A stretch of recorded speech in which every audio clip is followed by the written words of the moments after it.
두 번째 시간으로 로마서 1장 16절에서 17절 말씀을 중심으로 말씀 연회를 나누고자 합니다. 믿음에 관한 네 가지 오해가 있습니다. 여러분, 믿음을 무엇이라고 생각합니까? 첫 번째 잘못된 오해, 맹신입니다. 맹신. 아무 생각 없이 지성이면 감천이라는 식의 맹목적인 기대를 가지고 있는 신앙, 이게 맹신이죠. 또 두 번째는 자기 최면입니다. 실제하지 않는 것을 실제하는 것처럼 가정하고 스스로 반복적으로 그렇다고 계속해서 최면을 거는 거예요. 그렇게 해서 인정하려고 하는 그 노력들.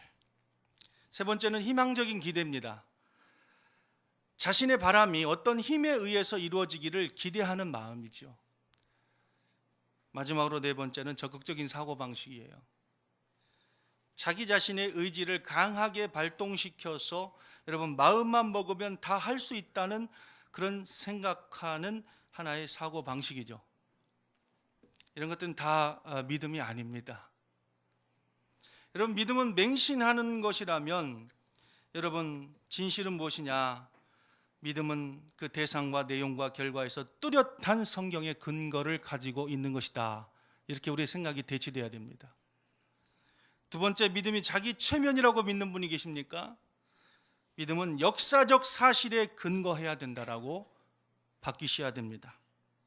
믿음이 희망적인 어떤 기대일 거라고 믿습니까? 믿음은 살아계신 창조주 하나님을 만나는 것인 줄로 믿습니다. 믿음은 또 적극적인 사고방식이다 라고 생각하는 사람들이 있어요. 믿음은 하나님의 사랑에 겸손히 자기 자신을 의탁하며 절대적으로 의뢰하는 것입니다.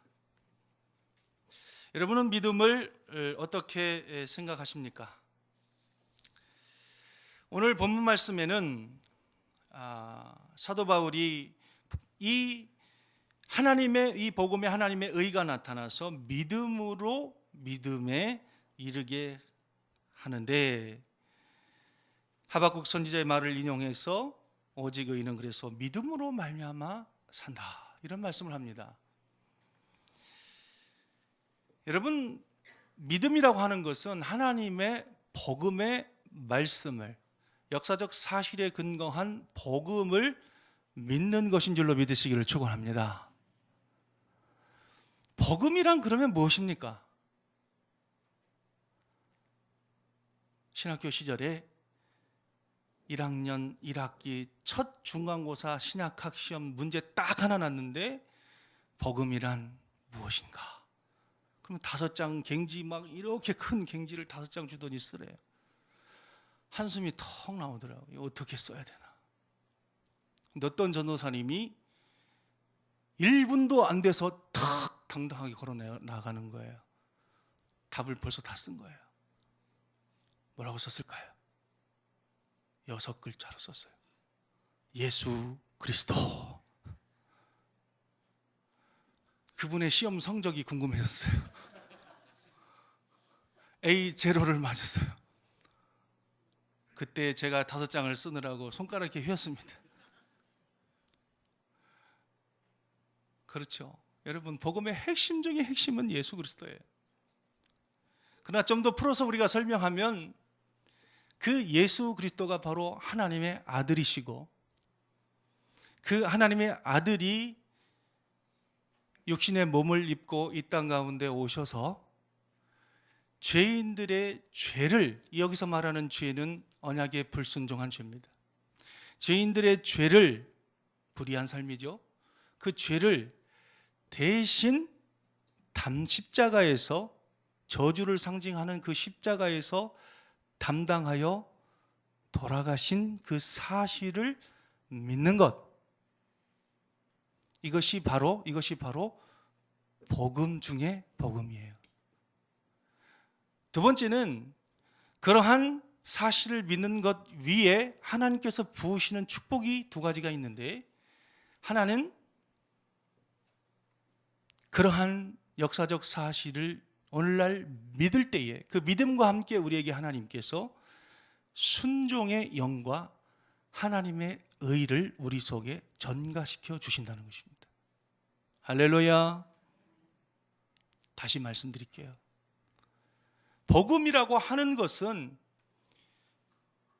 하나님의 아들로서 이 땅 가운데 오신 예수 그리스도께서 죄인들의 죄를 대신 담당하셔서 그 언약의 저주인 십자가를 우리 대신 지심으로 말미암아 우리 속에 하나님의 의를 전가시키는 것, 그런 하나님의 의도를 우리가 받아들이고 전적인 수용을 하는 것, 이것이 바로 믿음이고 그것이 바로 복음인 것입니다.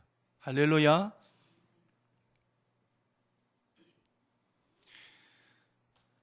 이 복음에는 하나님의 의가 나타난다, 그렇게 말씀하고 있어요. 성경에 이 하나님의 의라고 하는 이 단어는 참 개념이 너무나 광대하고 참 이해하기 어려운 내용이 되겠습니다. 여러분, 하나님의 의가 이 십자가의 복음 속에 나타난다는 거예요. 이게 무슨 말일까요?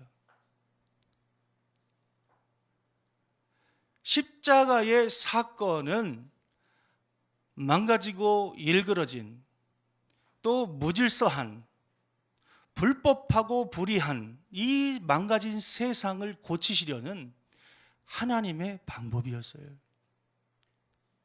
이것 이외에는 이 망가진 세상을 창조의 목적으로 회복시킬 다른 어떠한 방법도 존재하지 않았다라고 하는 것이,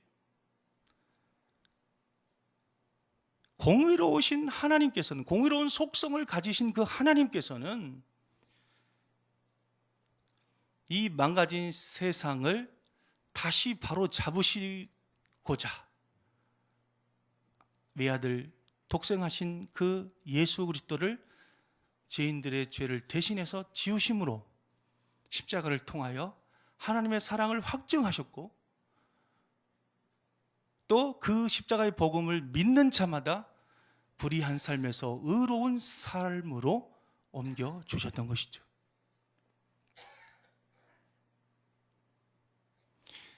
그래서 십자가의 복음을 받아들이는 모든 사람들마다 우리의 의를 가지고 그동안 하나님을 만날 수 없고 나아갈 수 없었던 이런 한계적 상황을 극복하고 믿음을 쫓아 예수 그리스도의 의의 공로로 하나님의 존전합까지 나아가 화목한 관계를 누리고 교제할 수 있는 창조의 목적으로 돌아갈 수 있게 되었던 것이죠. 이것이 바로 하나님의 의입니다. 죄로 말미암아서 망가뜨려진 이 세계가 십자가의 복음으로 말미암아 하나님의 의를 다시 한번, 우리에게 없는 그 하나님의 의를 다시 한번 전가시키셔서 우리가 의를 추구하고 이 땅 가운데 주님 오실 때까지 살아가게 하심으로 말미암아 망가진 세상 속에서 하나님의 의로운 백성들로 재창조해 내신 것이죠. 할렐루야. 그렇다면 이 복음에 나타난 하나님의 의를 추구하는 그 믿음이란 것은 어떤 것이냐? 첫 번째는요, 세 가지로 좀 생각해 볼 수 있는데, 첫 번째는 이 믿음의 내용에는 첫 번째로 선포된 복음에 대한 동의가 필요해요. 무슨 얘기냐면, 여러분 캐리그마라고 그러는데, 캐리그마에 대한, 선포된 복음에 대한 지적인 동의로서의 믿음이 있다는 거예요. 그래서 믿음이라는 것은 기본적으로 사도들이 선포한 그 예수님의 설교에 대한 그 지적인 동의. 요한복음에 나타나는 20장 31절에 나타나는 예수께서 하나님의 아들 그리스도이시다 라고 하는 이러한 사실에 동의하고 고백하는 것, 이것이 바로 지적 동의로서의, 캐리그마에 대한 동의로서의 믿음이에요. 이것 없으면 거짓 믿음입니다. 복음의 실체가 없는 맹목적인 신앙이에요. 여러분, 선포된 복음이 있어요. 신약의 주요한 메시지 첫 번째가 예수 그리스도가 하나님의 아들이시다는 것입니다. 예수 그리스도가 우리의 주님이시라는 사실입니다. 신약 성경 전체의 가장 강력한 메시지가 무엇이냐면 예수, 그분이 하나님의 아들이셨다는 거예요. 그분이 우리의 메시아셨고 주님이셨다는 것입니다. 여러분, 당시에 유대인들이 이 사실을 어떻게 그렇게 받아들이기가 어려웠는가를 생각해 볼 필요가 있어요. 유대인들은 나무에 달린 자마다 저주받은 자라고 하는 이러한 생각을 율법을 통해서 갖고 있었습니다. 그런데 그 나무에 그 예수가 달려 죽었다 이 말이에요. 그럼 그 사람이 어떻게 하나님의 아들이라면 그 저주받은 자로서 죽을 수 있겠는가? 이런 논리적 함정에 빠져 있었어요. 그래서 유대인에게는 이 십자가의 복음이 거치는 것이다 이렇게 말씀합니다. 받아들일 수 없는 거예요. 그들이 생각했던 메시아라고 하는 것은 그렇게 나무에 달려 죽는 메시아가 아니라 로마의 정치와 압제로부터 독립시키고 민족을 해방시킬 정치적인 메시아를 기대하였기 때문에 그런 메시아를 하나님의 아들로 인정할 수가 없었던 것입니다. 여러분, 그래서 초대교회 당시에 믿음이라는 것은 무엇이냐? 유대교의 그러한 엄청난 박해와 핍박 속에서도 예수 그리스도가 하나님의 아들이시다는 사실을 믿음으로 진정으로 고백하는 믿음, 또 로마의 그런 강력한 통치 아래 황제 숭배 사상을 강요받는 상황 속에서 우리의 주는 황제가 아니고, 우리의 주는 분봉왕 헤롯이 아니고, 우리의 주는 십자가에 달려 돌아가신 예수 그리스도시다 라고 고백하는 것을 의미했어요. 근데 그 고백하는 바가 의미하는 바가 무엇입니까? 그렇게 고백하고 그렇게 살아간다는 것을 의미하는 것이고, 그렇게 살아간다는 것은 엄청난 핍박과 박해 속에서도 견디고 참는 신앙을 의미하는 것이었어요. 그런데 여러분, 초대교회에서 있었던 이런 캐리그마에 대한 믿음, 이것은 그때 당시의 사람들의 상황과 오늘날 우리들의 상황이 굉장히 달라요. 이런 지적인 동의로서의 고백하는 말씀들, 다시 말하면 하나님이 예수 그리스도 하나님의 아들이라는 이 사실을 지적으로 동의하는 것이 그때 당시에는 구원하는 믿음이었지만, 오늘날은 이런 지적 동의 갖고, 단순한 지적 동의 갖고 참된 우리를 구원하는 믿음이라 말할 수 없습니다. 왜 그러냐? 오늘날은 신앙의 자유가 보장되어 있는 나라예요. 우리나라 안에서 우리가 예수가 하나님의 아들이십니다라고 고백한다는 것이 핍박을 의미하는 것은 아닙니다. 예수가 하나님 우리의 주님이십니다, 예수가 하나님의 아들이시고 그분께서 우리의 주님이신다라고 고백하는 것이 고백으로서 끝나는 것이지, 그 이후에 어떠한 삶의 동반을 의미하는 것이 아니라는 거예요. 그래서 오늘날 지적인 동의를 한다고 해서 그것이 참된 믿음으로의 조건이긴 합니다만 충분 조건은 아니에요. 여러분, 기독교인들에 대한 그 설문조사가 있어요. 첫 번째 물어봤어요. 불신자들에게 기독교인 하면 뭐가 떠오릅니까? 첫 번째가 위선이라는 단어가 떠오른대요. 위선. 두 번째는 예수 천당 불신 지옥, 전도는 열심히 하는 사람들, 자기 교회 성장을 위해서 전도는 열심히 하는 사람들.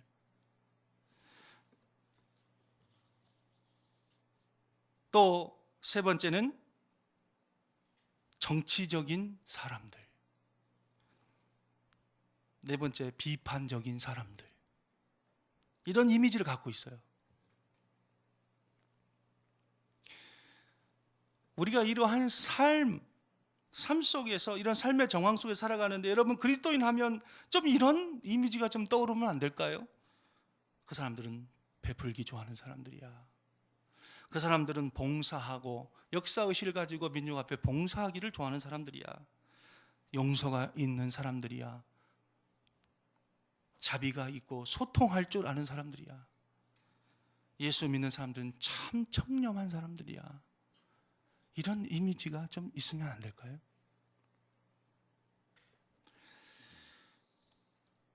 여러분, 우리가 하나님의 아들 예수 그리스도가 하나님의 아들이신 것을 고백한다는 것 자체가 믿음의 전부라면 우리의 믿음이 참된 믿음일까요?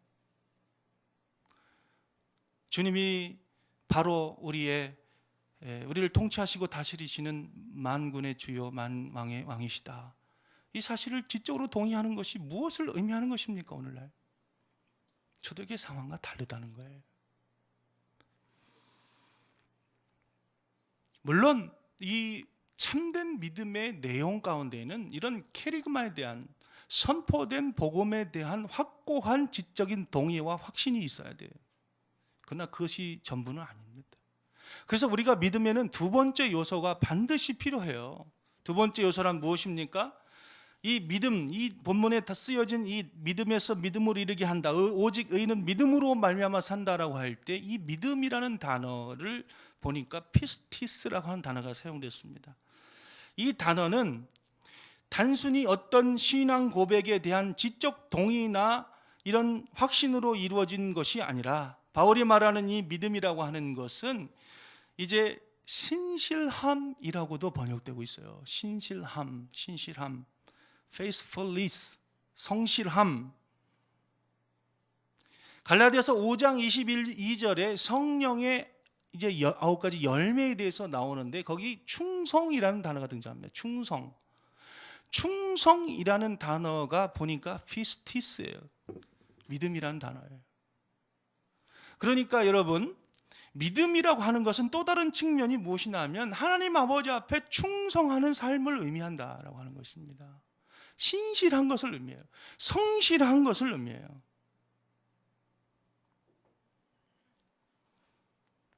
구약에서도 말하는 이 믿음은 주로 이 신실함을 말했어요.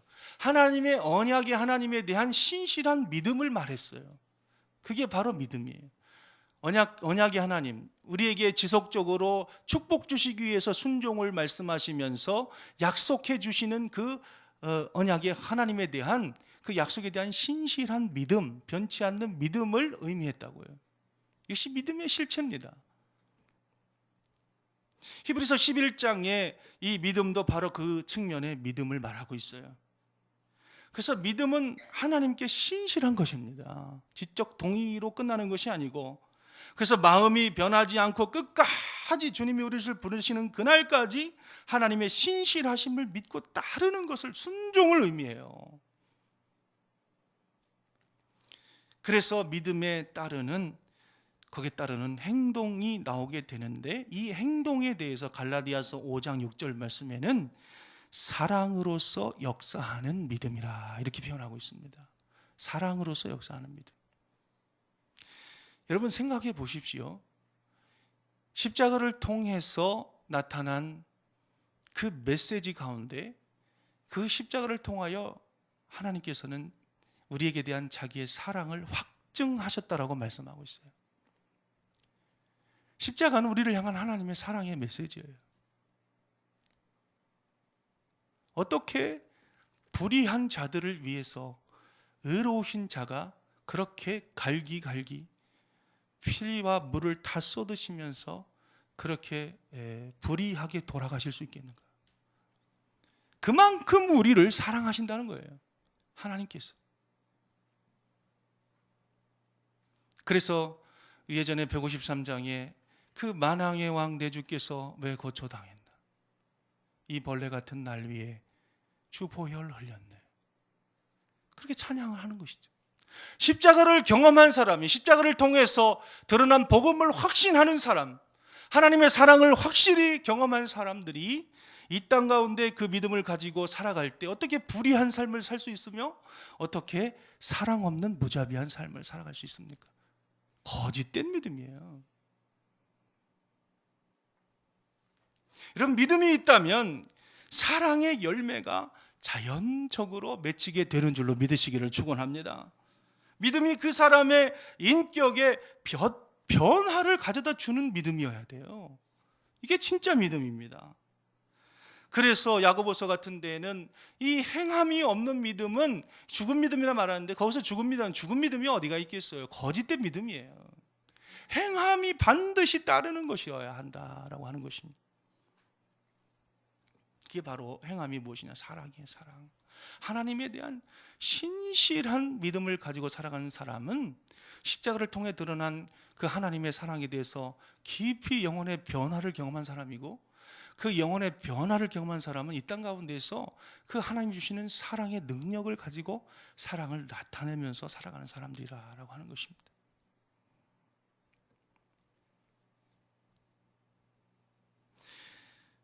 여러분, 오늘 본 말씀에 보면은 복음에는 하나님의 의가 나타나서 믿음으로 믿음에 이르게 한다, 이렇게 말씀합니다. 여기 쓰인 믿음으로 믿음에 이르게 한다. 첫 번째 쓰인 믿음이 있고 두 번째 쓰인 믿음이 있어요. 이 첫 번째 쓰인 믿음은 케리그마에 대한 믿음을 말해요. 다시 말하면 십자가를 통해서 드러난 그 복음을 받아들이는 칭의의 믿음을 말합니다. 그리고 그러한 믿음이 그것으로 끝나는 것이 아니고, 마치 구원파들과 같이 그것으로 끝나는 것이 아니고, 지속적으로 그 믿음은 또 다른 믿음으로 이르게 한다는 거예요. 그 자신의 생애 속에서 하나님의 의를 지속적으로 추구하고, 하나님에게 있었던 그 의가, 예수 그리스도를 통해서 우리에게 전가된 그 의가 우리 속에 머물러 있는 것이 아니라 우리의 삶을 통하여서 실제적으로 실천적인 의미에서, 성품적인 의미에서 불의를 버리고 의로움을 추구하는 이 주님 부르시는 그날까지의 삶을 의미하는 것이다 라고 하는 것입니다. 그래서 주님이 우리 속에 찾아오셔서 우리 속에 의로움을 창조하시고, 또 부르시는 그날까지 우리를 의로운 존재로 살아가기를 강력하게 원하셨다는 것이고, 그것이 이 세상을 고쳐나가시는 하나님의 체득, 하나님의 공의로움이었다라고 하는 것입니다. 그래서 예수는 하나님의 공의다. 예수 그리스도를 통해서만이 원래 창조하신 창조의 목적대로 우리 인간이 살아가는 것이 가능하다. 죄로 인해서 망가진 이 세상이, 또 인간이 하나님의 이 복음에 의해서만 행위 무능력한, 선하게 살고자 하는 마음은 있지만 그렇게 살아갈 수 없는 행위 무능력한 이런 인간들이 하나님의 의와 성령에 따르는 그 믿음의 역사를 통해서 우리가 하나님의 원래 의도하셨던 창조의 목적대로 살아갈 수 있는 것, 그런 삶이 가능해진다라고 하는 것이죠. 믿음의 두 번째 측면, 신실함이에요. 신실함. 여러분에게 신실함이 회복되시기를 주의 이름으로 축원합니다. 변함없어야 돼요. 어떻게 우리 삶이 요동을 치든 여러분 속에 변함없는 신실함이 있어야 돼요. 복음을 통해 약속하신 수많은 축복의 내용들에 대한, 약속하신 말씀들에 대한 신실하심이 여러분 가운데 주님 부르시는 그날까지 있게 되기를 축원합니다. 축원합니다. 마지막으로 세 번째는 무엇이냐? 신뢰로서의 믿음이에요. 신뢰. 이것은 구원을 얻는 믿음과는 다릅니다. 이것은 성령의 은사를 통해서 우리에게 주시는 믿음이에요. 바울은 이 세 번째 신뢰로서의 믿음에 대해서 말씀합니다. 이것은 신앙이 있는 자에게 주시는 성령의 은사로서의 믿음이에요. 이러한 믿음은 하나님의 인격과 역사에 대한 강력한 신뢰를 말합니다. 바울 서신들에서 이런 내용들이, 믿음들이 많이 등장해요. 고린도서 13장 2절 말씀에 보면 산을 옮길 만한 믿음에 대해서 말씀합니다. 또 요한복음 14장 12절에도 이러한 하나님에 대한 믿음이 있다면 예수님이 하신 일도 할 수 있을 뿐만 아니라 더 큰 일도 할 수 있다고 예수님께서 말씀하셨어요. 마가복음 11장 23절에는 누구든지 이 산더러 들리어 바다에 던지라 하며 그 말하는 것이 이루어질 줄을 믿고 그 마음에 의심치 아니하면 그대로 되리라. 할렐루야. 이것은 강력한 은사로서의 믿음이에요. 여러분 속에 나를 구원하시는 믿음에 대한 것은 있지만 이러한 은사로서의 믿음이 없다면 이 부분을 강력하게 간구하시기를 축원합니다. 은사는 믿는 자에게 하나님이 주신다고 그랬어요. 또 간구하는 자에게 주신다고 그랬습니다. 소원하는 자에게 주신다고 그랬어요. 그러니까 여러분, 나를 개인적으로 구원하시는 하나님에 대한 믿음만 있지 우리의 삶을 확실하게 인도하시고 우리의 어려운 상황을 변화시켜 주시는 그 전능하신 하나님에 대한, 엘샤다이 하나님에 대한 믿음이 없는 사람들이 얼마나 많은지 몰라요. 그래, 하나님은 나를 통해 영혼은 구원해 주었지만 내 육체는 구원해 주지 못할 거야. 그 복음도 아니에요. 여러분이 얼마나 결핍한 상황에 있든지, 관계적인 어려움 가운데 있든지, 여러분 어떠한 힘든 상황이 있다 할지라도, 가정에 어떠한 어려운 기도의 제목이 있다 할지라도, 민족 앞에 어떤 어려운 기도의 제목이 있다 할지라도, 교회 앞에 어떠한 힘든 상황이 있다 할지라도 믿음의 사람들은 그것을 뛰어넘는다라고 하는 것이에요. 그 상황을 넘어선다라고 하는 것입니다. 극복해내는 것입니다. 여러분, 이스라엘 백성들에게 이러한 은사로서 주어지는 강력한 하나님을 신뢰하는 그 믿음이 처음부터 생겼던 것은 아닙니다. 이스라엘 백성들이 뼛속까지 깊이 배겨 있었던 것이 무엇이냐면 노예의식이었어요. 노예의식. 우리는 안 된다는 거예요. 우리는 노예라는 거예요. 종이라는 거예요.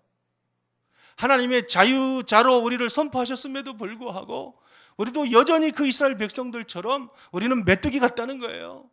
우리는 너무 작다는 거예요. 절망이 있어요. 예수 믿어도 절망이 있고 근심이 있고 낙담이 있어요. 이건 믿음이 아닙니다, 여러분. 원래 이 피스티스라는 말에는 사실 소망이라는 단어가 다 들어가 있어요.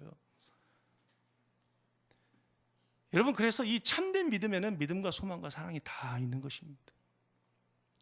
여러분, 믿음으로 하나님의 약속을 그렇게 신뢰하는 사람이 여러분 소망이 없는 삶을 살아가는 것이 가능합니까? 가능하지 않아요.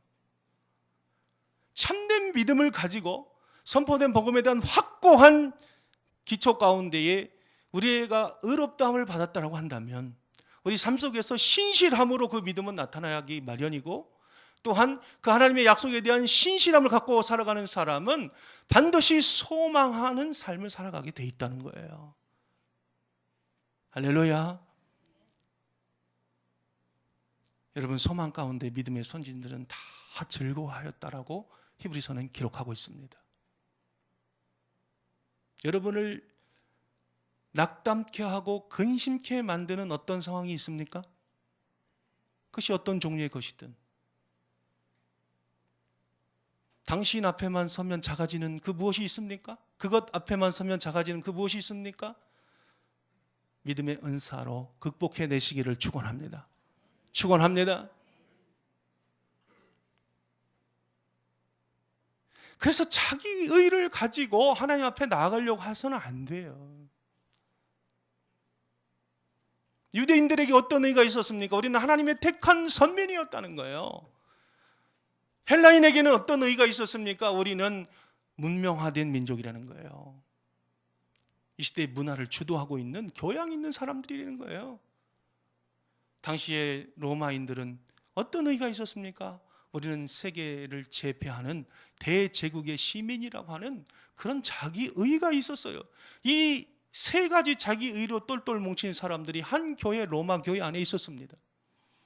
무엇이 그들을 한 백성이 되게 하겠습니까?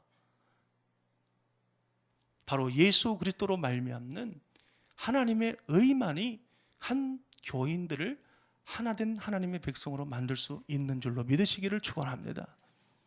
그래서 오직 의인은요, 믿음으로 살아가는 사람만이 의인이 될 수 있어요. 아니, 의인은 믿음으로만 살아가게 돼 있다는 거예요. 말씀을 정리합니다. 참된 믿음이란 무엇입니까? 캐리그마에 대한 지적인 동의와 더불어 신실한 삶을 의미하고, 또 어떠한 상황과 어려움 가운데 우리가 처해질지라도 그것을 능히 하나님이 극복하실 수 있다라고 하는 강력한 신뢰하는 믿음을 갖는 것을 말하는 것입니다. 여러분의 삶 가운데에 여러분 어떠한 상황 가운데 여러분이 있는지 저는 다 알 수 없지만은 하나님께서 이 모든 믿음의 참된 요소를 여러분 가운데 회복하셔서 다 날마다 거룩해지시고 하나님 앞에 신실하시고 모든 상황을 극복해내는 능력 있는 그리스도인들로 살아가시기를 주의 이름으로 축원합니다. 축원합니다.